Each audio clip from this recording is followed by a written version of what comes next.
This is the YouTube edition of my book, A Course in Miracles Workbook Nuggets.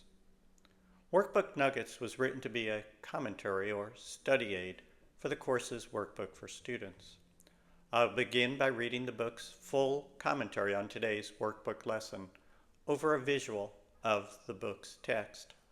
I'll then return with some impromptu thoughts and comments on today's lesson and my commentary. A link to the book on Amazon.com is provided below. Lesson number 152, June 1st. The power of decision is my own. The first paragraph of this lesson is jarring. It never fails to shock me. Perhaps that is the intention. The illusion which we inhabit is real enough from the perspective of the ego living within it. It is also entirely consistent, a logically consistent and serviceable reality. But seen from the outside, from the perspective of the oneself, all the pain, suffering, and separation dissolve into the light and love beneath. How fortunate for us that the power to choose between the illusion and the kingdom is our own. The Course makes us aware of the choice, yet only we can make it. Before we can make such a momentous and apparently, from the world's perspective, insane choice, we need to overcome considerable inertia and fear. Jarring statements about what really is at stake may be exactly what we need. Remember, you give up nothing to obtain all. An apparent reality for reality itself. This is no compromise. There is no overlap. There is the one, all, and the illusion, nothing. Perceive the illusion or no reality. The power to decide is your own. Putting off the decision is not an option, since the effect of indecision is simply to remain in the illusion, in your old life of separation and strife. I have always had a hard time with this lesson.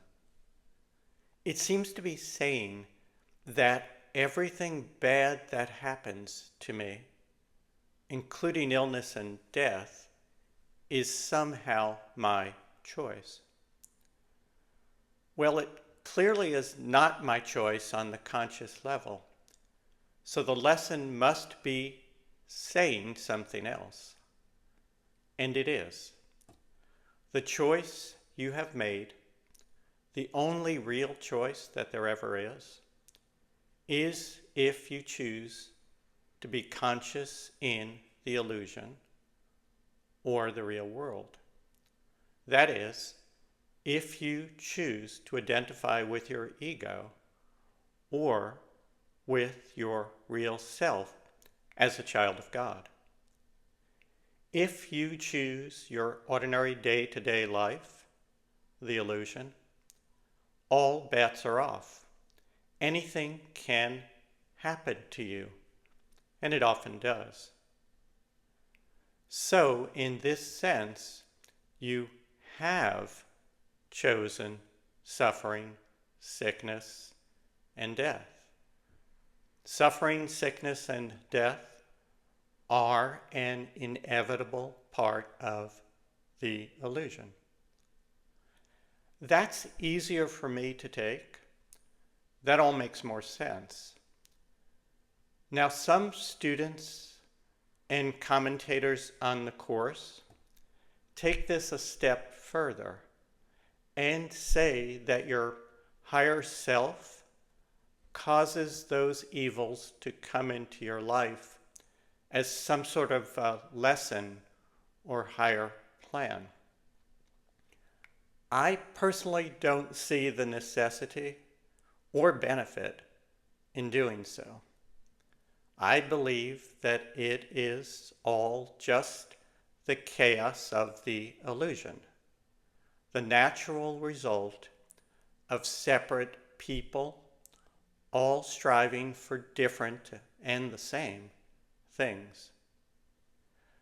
Regardless of your personal views on that, the important thing is that the Course is our way out. Egos suffer pain, sickness, and death. The child of God does not. The Course is teaching us to remember who and what we are in truth, the sinless child of God, so that we see beyond the illusion to the peace of God which surpasses all understanding just beneath. This is why today's meditation exercises have us reciting the following, quote, "The power of decision is my own. This day I will accept myself as what my Father's will created me to be." End quote. Egos suffer pain, sickness, and death. The child of God does not.